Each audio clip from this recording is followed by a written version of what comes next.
Hi, everybody. Welcome to this week's episode of Coping Together. I am your host, Faith, with the Mental Health Association of Central Florida. And as always, we're here today to talk about topics related to COVID-19, the development of different coping strategies and wellness tools. And I'm always happy to bring on our guests and introduce them. Today we have Charlotte Melton. You've seen her before. She is our Vice President with the Mental Health Association of Central Florida. Charlotte, how are you today? I'm doing okay. How are you?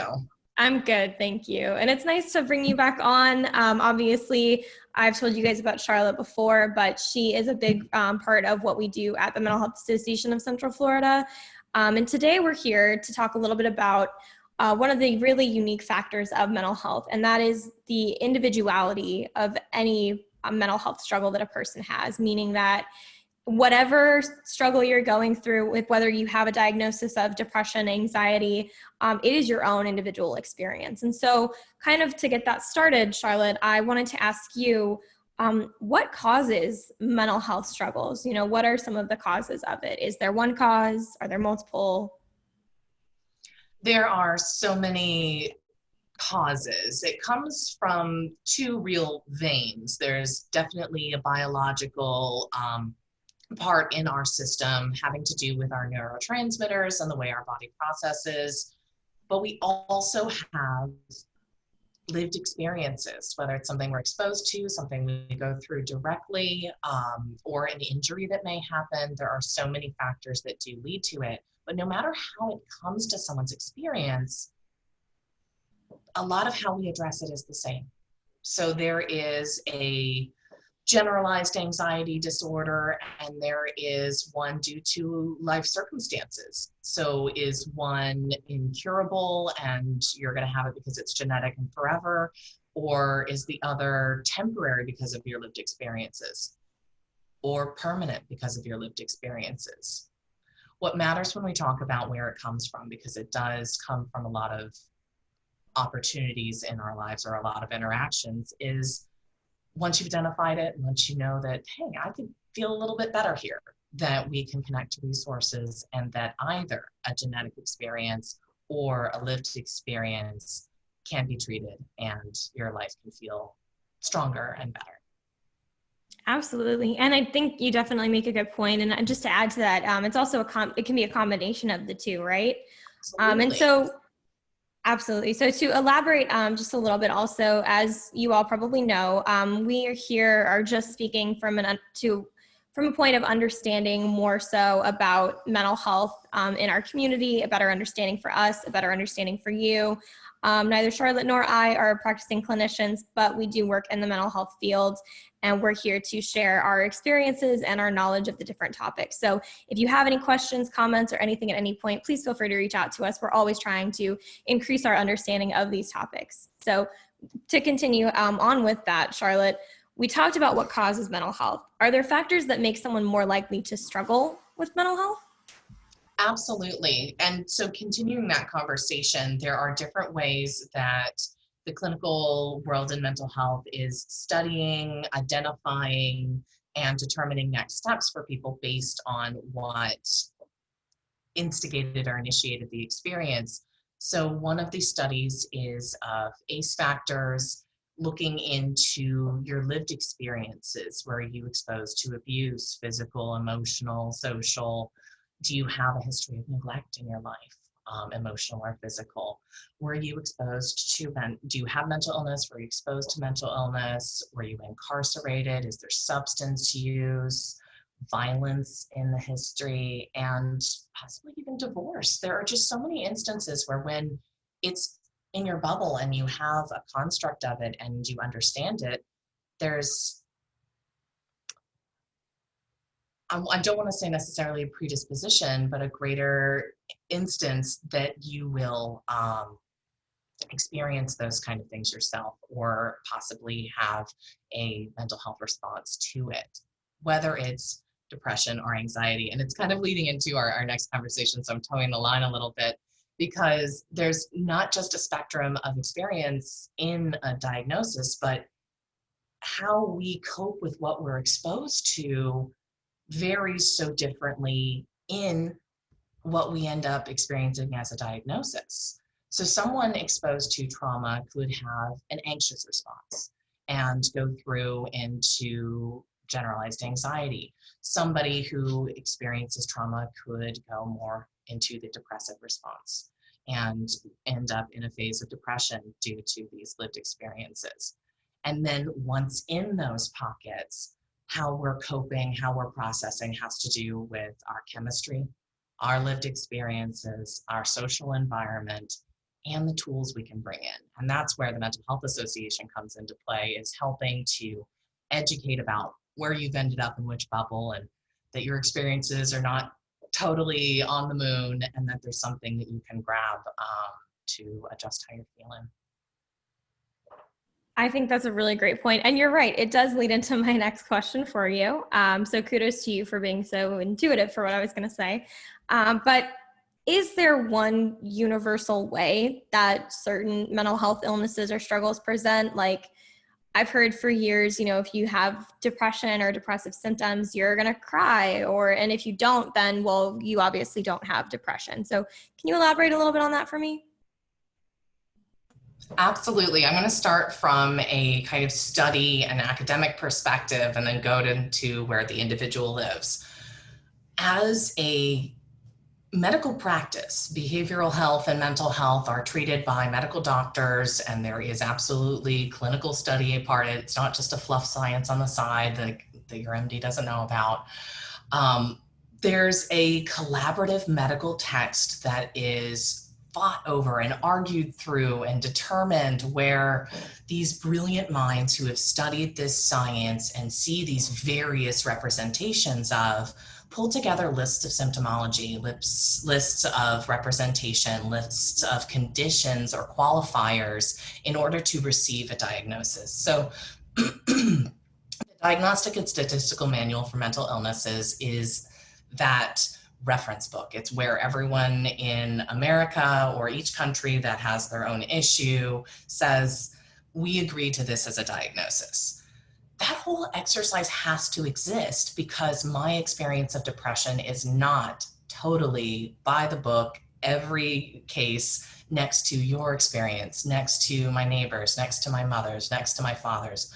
Because we all represent so uniquely, there has to be a general medical consensus that allows a practitioner to say, okay, this is the bubble we're in, and this is what we'll do generally to support an individual in that experience. So from that academic side, the study of those various experiences led to being able to categorize these conditions as similar. So someone experiencing depression could lock away and isolate and allow those negative thoughts that are a rather general experience in depression. So the symptom of depression, of having those negative thoughts, those feelings of deep mood, that low feeling, can present differently individual to individual. How I represent it day to day can even change.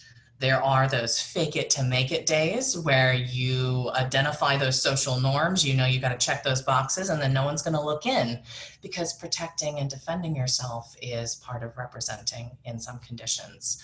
And when I'm feeling vulnerable, that's one of those ways to go. The other way is to totally hide away, to protect myself in the way of feeling, to lock away from everyone. And that's when my friends get really persistent, because they know Charlotte's not answering the phone for a reason. And Faith, I'm just having a thought earlier as you were mentioning not being experts, as in not being licensed clinicians, having this conversation. The disclaimer is definitely valuable. But I also get to think that part of what excites me about this work is I get to speak from my own experiences, from what I've learned in my education, but also lived experience. And that's something the Mental Health Association loves to elevate, is sharing through lived experience, talking about the way I present, and then having you be able to say, well, when I lock away, I actually don't grab all the snacks and hide in a dark room. I lock away and do this. And that's something that some of our peer workshops are able to explore, including RAP. And having a group talking together about wellness gives each other ideas, opens our eyes and said, oh, I didn't know I was doing that because I was depressed.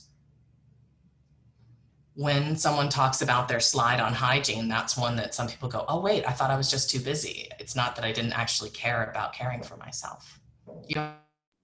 Oh no, I definitely agree with you for sure on that. And just to add again a little bit, you're absolutely right when it comes to the criteria that it takes to, give somebody a diagnosis of a certain, mental health struggle or illness.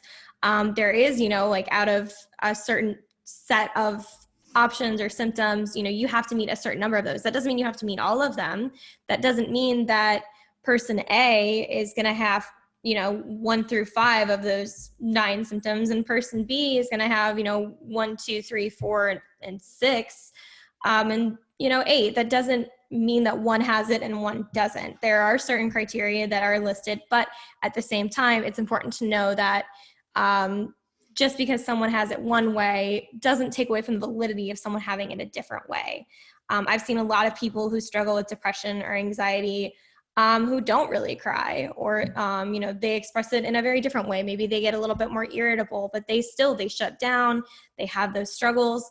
And I think that's something that's really important to remember, especially with people who working in the mental health field. But for any of you yourself have struggled, especially in the age of COVID. I mean, we're all seeing kids react differently. We're seeing adults react differently. It's important to validate and acknowledge that everyone is valid in how they're feeling. And it doesn't mean if they're not expressing it one way that's not the case, or they're not depressed, they're not anxious. The fact of the matter is we have to listen to what people are telling us.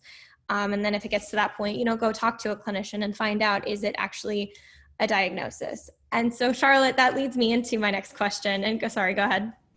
I was going to say, and listen to yourself. Listen to your internal processes and know, man, I'm being meaner to myself than I usually am. Or these thoughts keep being so sad and negative. What's happening? I didn't order this cloud of Eeyore. Why is this around me?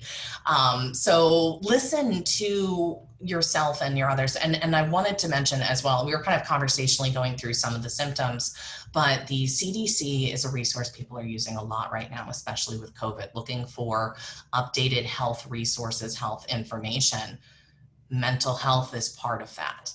And it's equally legitimized. We don't have to have our own websites to talk about mental health, which we definitely do, and we'll plug those all day. But it's the CDC as well. So on the CDC website, type in depression, type in anxiety, type in mental health for children. There is, and you were starting to touch on it, so much going on for us right now with COVID, with what we were dealing with before COVID. Life wasn't just a cakewalk in January. So there's still a lot going on. So listen to yourself and to the changes. And then I'll let you segue. Thank you for the moment.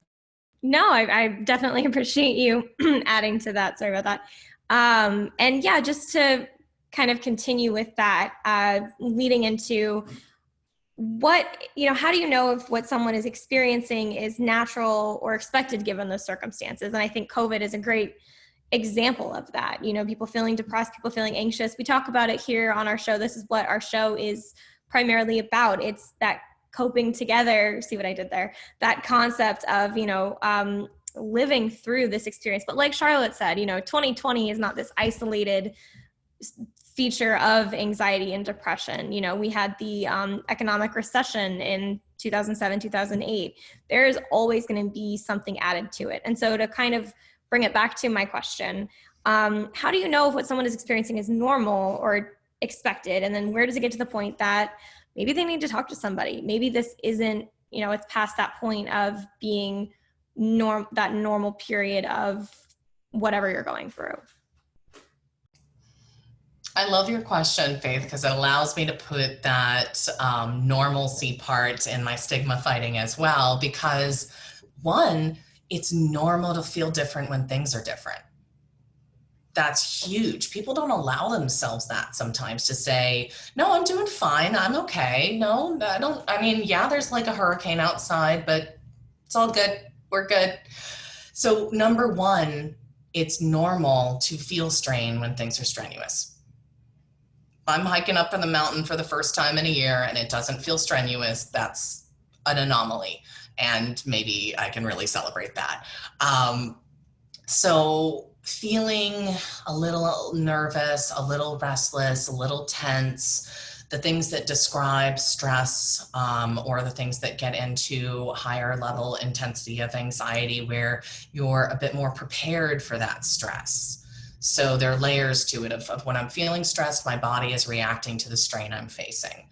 When I'm facing so much strain that I'm building a preparation for it, that's when things start to develop more into anxiety than just stress. Is I'm anxious about the pain and stress and strain. So do I need to worry about it excessively? Do I need to hide away because I don't even want to approach it? Am I unable to sleep because these thoughts are staying with me? So that's when we start to hit things that are on the list for the diagnosis of anxiety. And as Faith was saying, the more items you get on this list, the more you're identifying, okay, I'm not just occasionally feeling anxious. Most of my experience is being described by that. So whether you're accessing it in a conversation with your friends, your mother, your loved ones, saying, hey, this is how I'm feeling. Is that like anxiety or depression, or like, what is this? Maybe they have another wonderful word for it. I'm open to new language. And if you start to feel, okay, maybe I don't want to talk about it, but I am wondering something's different, and it's more different, and it's continuing to be more different, let me look it up. So the CDC websites, Mental Health America, our Mental Health Association of Central Florida has some information.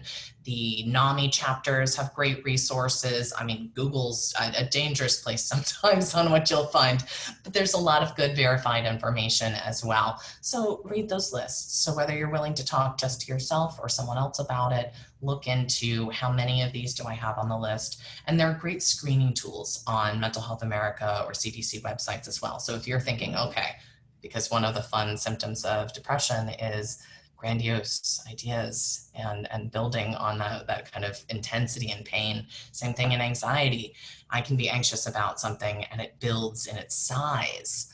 So if I'm in either of those spaces, I could think that I'm exaggerating the list, or not be aware that I'm exaggerating the list. So use an external screening tool. But when in doubt, everyone can be supported by talk therapy.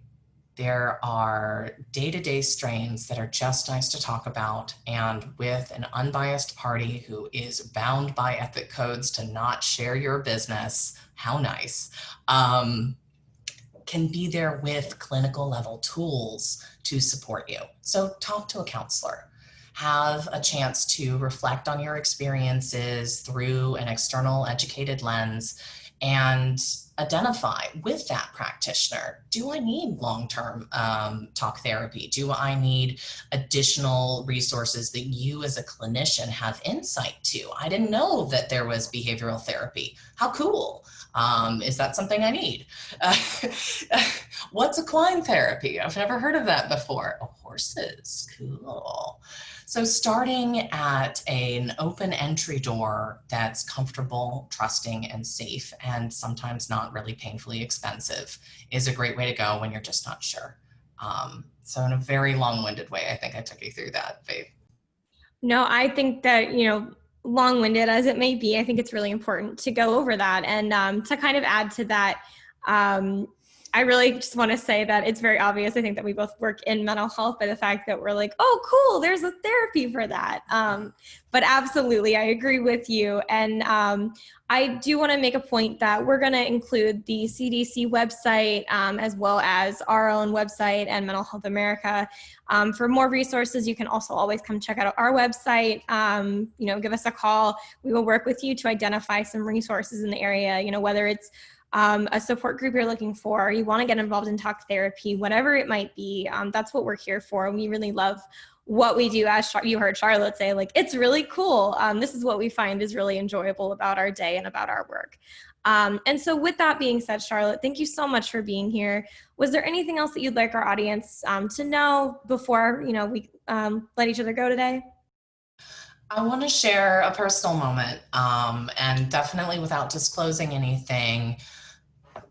We are people in the world, and so we interact with multiple services, and somebody I know outside of the mental health world reached out to me and said, I mean, and then having to disclaim a whole bunch of why it wasn't really serious and they don't really need much and don't worry about me, as all the prefaces to the conversation. But essentially, he was saying, I love my family and they're amazing and I couldn't be more grateful. But even in my moments of gratitude, something's off. I don't feel right. I need something more. And I really want to talk back to that individual representations. There's something he knew he was feeling and he couldn't even put words to it, to check box on a list of symptoms. But he knew that with all the happiness I have in my life, I'm not feeling as filled, as fulfilled, as satisfied as I should be. And I don't want to be ungrateful. I want to be happy. And I don't know what to do. So you're in mental health. What do I do? Okay, cool. Quick 2 answers. I can set you on a track. It's so hard to say exactly for anyone what the next 2 steps are. But getting this conversation started, it was a great first step he was already on. And the second is trying something. I like knowing that the next step doesn't have to be the right next step. It just has to be a next step.